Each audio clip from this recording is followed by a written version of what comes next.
Beach FM, locals talking to locals. Beach FM 106.3, great to welcome now the chair of the Paraparaumu Beach Business Association, Sharon Hunter. Good morning and welcome to Beach FM.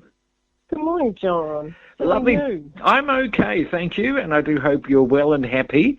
Although I'm told that you're not all that happy with the Kapiti Island Gateway proposal. What are your thoughts about this, Sharon?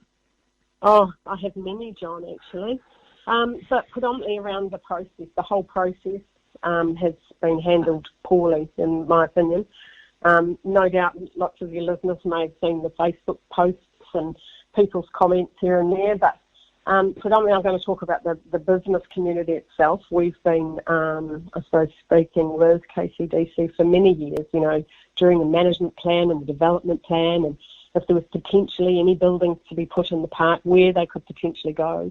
And of course, our conversations throughout all of that has always been never to have competing businesses. You know, we didn't want cafes. We've got many good ones here at the beach.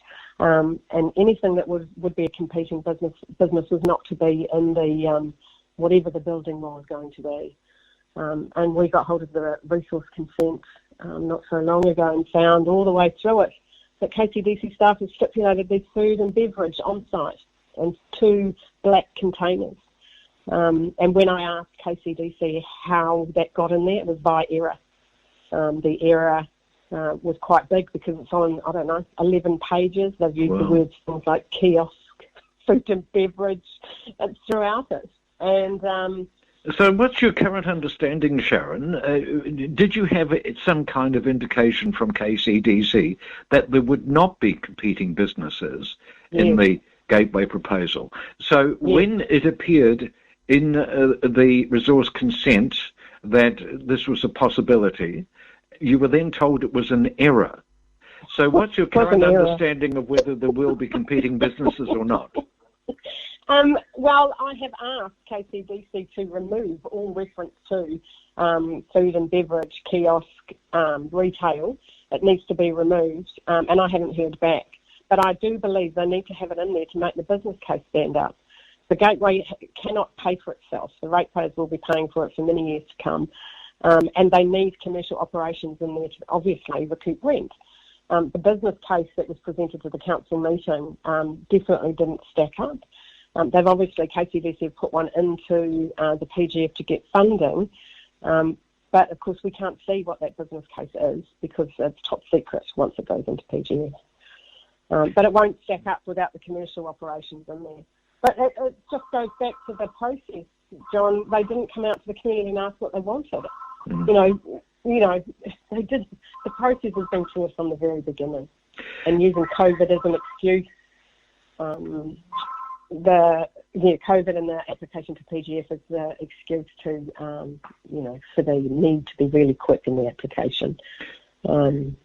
Sharon, let's go back to the business case. Councillor Buswell told me on this program around about a month ago that the business case did not exist. This is my worry. I don't know what this thing is supposed to do, and I cannot believe that we can ask the taxpayers of this country for $2 million for a proposal for which a business case has not been produced. It just does not seem to be valid to me in any way. So, not fiscally responsible. I believe there is an email dated the 10th of April that says from the KCDC project leader that the business case is a toughie. It is a long-term loss leader, which implies there is a business case and that it doesn't look too flash.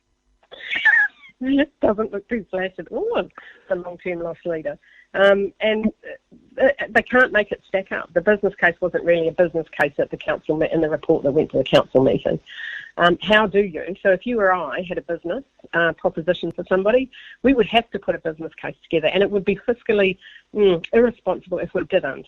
So it's like going to the bank and saying, please give me $2 million, and I promise I'll pay it back, but I don't know how just yet.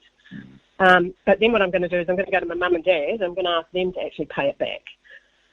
Because I can't afford to, because I didn't actually do my due diligence to see whether I could. And if KCDC staff, and in that email it definitely does state that, and it also states we're going to have to paint as rosy a picture of the future as possible in order to make this investment fly at all. We are going to have to show growth and by some margin in order for council to support this. So there's two issues I have with that email. One is that is saying that we have to tell lies or mistruths to be able to even get the money from PGF. And if that is one example of an email that's come from KCDC staff to DOC, then what else is in there? What else have they tried to bolster, should we say, to be able to get $2 million of our taxpayer money first, and then to be able to get the $2 million to be able to use another $2 million or $2.6 million of our ratepayer money to build buildings that potentially could take away business from our business community, and those business community people are actually paying rates. You know, so it's this big circle of. Yeah. The other thing that concerns me, and always has, is about the visitor numbers to Kapiti Island. Yeah. Because they are capped, and I know that there's a proposal to increase them. But from my understanding, there seems to be an assumption of an unrealistic expansion or increase in the number of possible visitors to Kapiti Island. Is that your impression as well? Absolutely, absolutely. You know, you definitely do need to speak to Glenn and Vicky Cooper, but, you know, they know exactly how many visitors can go to the island. But there's no way it can go up to 58,000 visitors a year. Everybody would be walking side by side and holding hands going up to the top of Kapiti Island. You know, how many people are you going to get on the boats to get out? You know, the whole premise of the island is to protect the bird life and the flora and the fauna and everything else. You couldn't get that many people out there on the island. It wouldn't be a good idea. And also the other thing is that the Department of Conservation have to change their strategy. I don't know the exact wording and what that document is, to be able to increase the amount of visitors to the island. They just can't do it. And the other thing is that people aren't aware of, our island isn't visited every day of the year.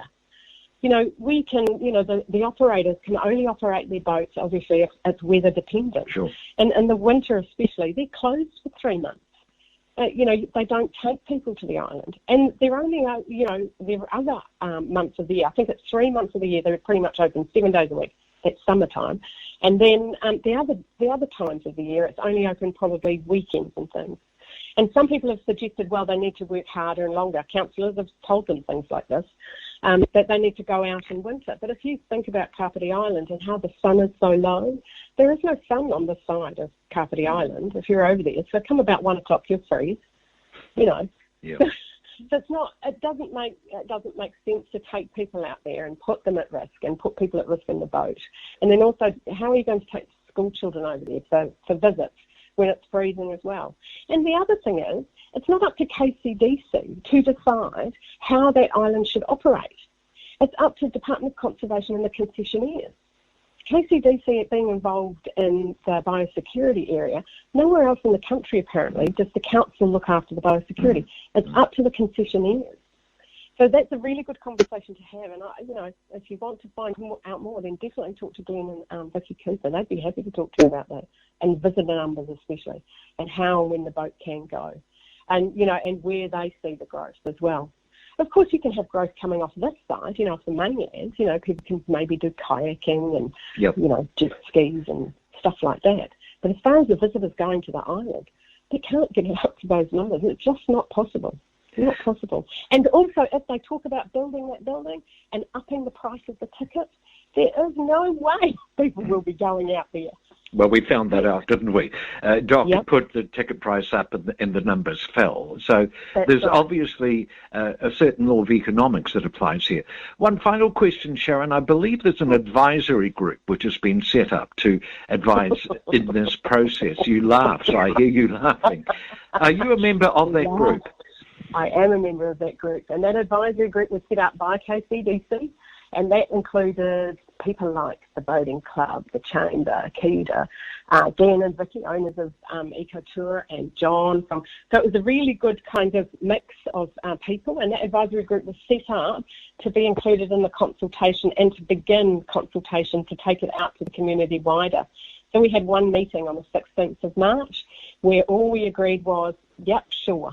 let's start something. We don't know what that something could potentially look like, but we had a guarantee from Council KCDC staff that we were the conduit to begin, and it would definitely go out for community consultation. The thing is that meeting was the only meeting we had. Wow. Until we got an email about the 31st of March to say, so what was going to happen is the designers were going to be approached. There was going to be a selection of designers. They didn't know how many would actually be able to submit. Turns out to be 4. Then those designs would be presented to the advisory group, then out to the community, and then we could actually say, yes, no, let's love that one, let's not like that one. You know how it goes, John. Let's decide what is it we need. We don't need that, but we need that, or we need more of that. So we would actually begin that process out to the community, and then our recommendations from the whole community would come back, and then that would go to, would be maybe changed a little bit. This is what the community had said they wanted. And then that would go back to the governance group, and the governance group would go, yep, that's the proposal we're going to put to PGF. Instead, what happened was the advisory group got notified on the 31st of March, sorry, we don't have time to include you in any of this. So we're just going to take those 4 designs, and I can show all these emails. We're going to take it to the governance group, and the governance group is going to decide what our community is going to have. And so the people who are in that governance group, most of them are Department of Conservation, KCDC staff. There's one from Wellington City Council, there's another from, another one from iwi, there's another one from, where's the other one from? Wellington City Council, an architectural practice based in Wellington. But basically, KCDC staff and DOC decided what we will have down here. Nobody else got a look at it. And then what they did was they took that and they created what they wanted to have. And it had to be changed, and they presented what they wanted to the PGF. No one in the community had to say what is in that building. No one. They created the resource consents. They put it in. I don't know what's in the building, and I don't know what the building's supposed to do, and that's another one of the basic issues. One last provocative question. Would you say that the setting up of the advisory group was an exercise in tokenism? Yes. Well, that's a simple answer. Yeah. Sharon Hunter, thank you so much for joining us this morning on Beach FM, and we await further developments on the Gateway proposal. Thank you so much, Sharon. Thanks for your time, John. Really appreciate it. 106.3 Beach FM.